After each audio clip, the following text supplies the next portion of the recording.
This is my overall approach. And if you've never seen my book, this is the peel the orange method. The reason it's an orange is that the basic 5 steps that I follow in this order are done in a certain way. So step 1 and 2, just like when you're peeling an orange, there's the orange layer and then the white fluffy layer underneath. You peel that completely in order to eat the orange and get at it. So layer 1 and 2, avoidance and fundamentals, need to be done as close to 100% as possible. And the most important one of that is the avoidance of mold.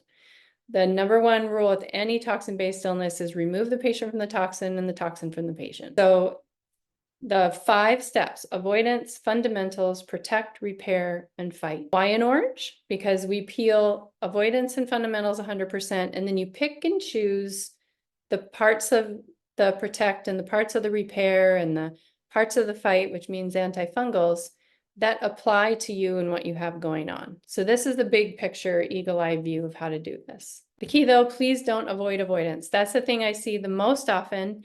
I do many, many, many peer-to-peer consultations where I'm consulting other practitioners, and they're really good practitioners and they're really hardworking patients and they're taking all the things and they're doing it all right. And almost, I would say 85 to 90% of those consults, the person is still in mold. And I have found a way to test that, to do a cluster of testing, which we'll talk about in the how to test for mold next month, that kind of points more arrows to the fact that they're in mold. And so often it's that you are still being exposed to mold, and that is why you're not progressing. And so that's the most important thing. Don't avoid the avoidance.